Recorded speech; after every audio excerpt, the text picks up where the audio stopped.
Olá! O Estatuto da Criança e do Adolescente completou 26 anos de existência. Considerada uma das leis mais avançadas no mundo, ela versa sobre direitos e também deveres das crianças e dos adolescentes, principalmente os que estão em situação de vulnerabilidade. O que será que mudou de lá para cá? O Estatuto da Criança e do Adolescente está em discussão.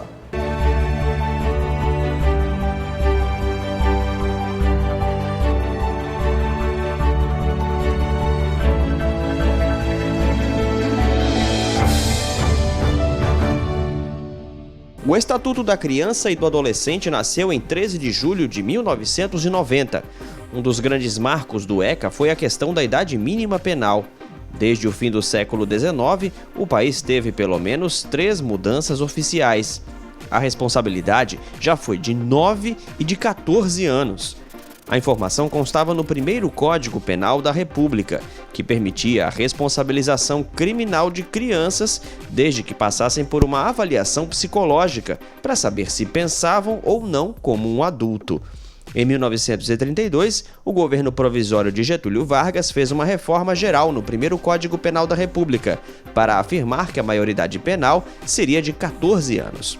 E o Estatuto da Criança e do Adolescente chegou para reforçar a responsabilidade de proteção integral das crianças e adolescentes até os 18 anos. Medidas mais recentes, como a aprovação da Lei da Palmada e as eleições para conselheiros tutelares, marcam os desdobramentos deste estatuto. O Disque 100, que denuncia a violência contra crianças e adolescentes, também é fruto do estatuto. Bom, nós trouxemos para esta discussão o Noaldo Meirelles, ele que é presidente da Fundac, e também o advogado especialista em ECA, Reinaldo Muribeca. Sejam todos muito bem-vindos. A gente começa já colocando para quem está em casa uma informação que às vezes as pessoas se confundem muito, que é onde é que a gente enquadra a criança, onde é que a gente enquadra adolescente, a partir de que idade, como é que funciona isso? Vou começar com o Reinaldo. Eu já agradeço o convite aí, obrigado pela oportunidade e espero aqui contribuir com o debate. A questão da criança e adolescente, a adolescência ela inicia a partir dos 12 anos de idade. 12 anos completos. Isso, exatamente, os 12 anos completos, onde o adolescente ele já passa a ser enquadrado como adolescente e abaixo disso aí são enquadradas as crianças. Certo. Na questão da Fundac, Noaldo, crianças e adolescentes ou só a partir dos 12 anos? Como é que funciona? Só a partir dos 12 anos. A gente trabalha com a parte a partir de 12 anos. Inclusive, complementando a questão que o Reinaldo colocou, o próprio ECA traz essas definições. Já no artigo 2º do ECA, ele traz essa definição do que é adolescente e o que é criança para a legislação. E no caso de uma criança até 12 anos, se ela fizer algo em conflito com a lei, ela vai para onde? O que acontece com ela? Ora, ela pode ir para sofrer uma medida socioeducativa que não a internação, ir para uma família de acolhimento, ou ter uma série de outras que não a internação. A internação é o último caso. É bom colocar isso também, né? Porque muitas vezes as pessoas não têm essa noção de que a internação é o último caso. Né? Então existem outros meios jurídicos para se tentar colocar essa criança, esse jovem ressocializado. Exatamente. O ECA ele preza pela questão justamente da ressocialização e fazer as devidas correções. Ele de forma alguma é um código punitivo. Ele é um código que veio para fazer devidas correções. Então, quando o adolescente ele realmente comete um ato infracional, a gente se procura todos os meios possíveis para fazer a devolução da família, chamar a família ao filho para que possa voltar a fazer essa educação de forma corrigida e, como bem disse aqui o nobre colega, o último caso é a internação. Eu diria, Rafael, que quando a família falha, quando a escola falha, quando a sociedade falha, a internação é o último caso. Então, os responsáveis, quando os responsáveis considerados no ECA, os responsáveis são os pais, mas não são só os pais, né? A escola, a sociedade como um todo, o Estado, quando todo mundo falha, a internação é que ela chega. Como o próprio ECA fala, é dever não só da família, como também da sociedade em geral e dos poderes públicos a toda a proteção do adolescente, né, da criança e do adolescente. O que a gente pode colocar assim de avanços que o ECA tem colocado nos últimos tempos? Assim? O que a gente pode colocar? Durante esses 26 anos de código, a sociedade ela deu um pulo tremendo, né? Porque a criança e o adolescente, em outrora, não era sujeito de direitos, né? Hoje a gente tem os adolescentes e as crianças que possuem proteção integral do Estado. A Constituição Federal, em 88, antes até mesmo do ECA, já classificou a criança e o adolescente como prioridade absoluta, que isso aí é importantíssimo. Foi o primeiro passo para que se fizesse essa construção de direitos e o Estatuto da Criança e Adolescente veio para complementar e regulamentar toda essa questão da proteção da família e das crianças e adolescentes. Naldo, na questão da ressocialização, porque já que a gente está falando da Fundac mesmo, o senhor acha que os itens que estão no código no Estatuto da Criança e do Adolescente, já ia falar Código de Defesa do Consumidor, não.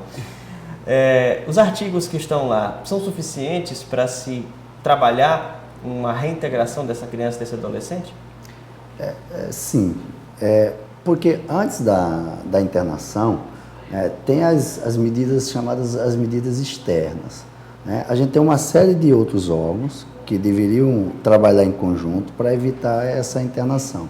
Então a gente tem os Conselhos de Direito da Criança e do Adolescente, né? Tudo isso criado pelo Estatuto. Esses conselhos, eles são independentes, são municipais, são estaduais? Você tem os conselhos municipais. Em cada município tem que ter um conselho municipal de criança. Cada prefeitura é responsável por ter um conselho? Ele é partidário. Metade é composto pela sociedade e a outra metade é por indicação do poder público. São servidores do próprio município. Isso. Você tem os conselhos tutelares, que são eleitos, que têm uma estrutura melhor, não é isso, Reinaldo? Que com orçamento, que tem um poder de fiscalização. Também com recursos municipais. Isso. Né?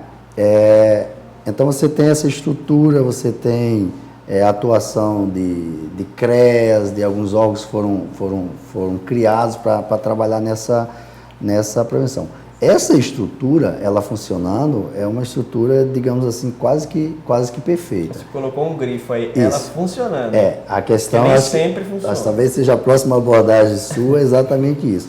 A legislação é muito boa, a estrutura foi criada é muito boa, agora ela precisa funcionar e funcionar a todo vapor. Ser aprimorada, né? Que entraves que impedem esse funcionamento pleno? Porque vocês vivem isso na prática, né? Olha, é muito uma questão assim da própria aplicabilidade. Eu converso muito com os colegas e a gente entra num consenso no seguinte sentido.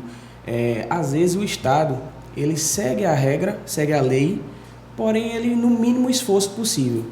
Acho que a gente poderia pegar essa legislação que, pelo menos nossos colegas, nós estamos concordando, que ela é uma legislação boa, é uma legislação até bem estruturada, mas o que ocorre é que o mínimo esforço é praticado quando todo mundo deveria estar procurando maximizar essa proteção e essa rede de proteção à criança. Quando você fala em mínimo esforço, o que seria isso? Você pode dar um exemplo, sem citar nomes, claro. Claro, um exemplo evidente. prático disso. Exemplo prático. Estabelece o estatuto que é direito da criança e do adolescente ter acesso à educação. Existem muitos casos, eu não digo só o município de João Pessoa, mas também em todo o Brasil, principalmente na cidade do interior, falta de vaga em escola. E o que é que acontece?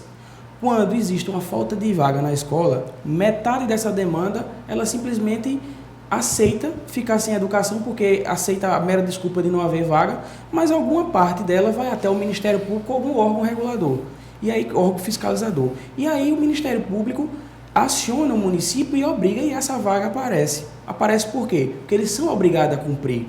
Então, assim, enquanto a gente poderia estar usando o aparato público para buscar mais direitos e fazer a efetividade em outras demandas que são mais complexas, eles estão perdendo tempo resolvendo uma coisa que já é um direito básico, que é acesso à educação. Então, quando eu digo que minimiza, é justamente nesse sentido.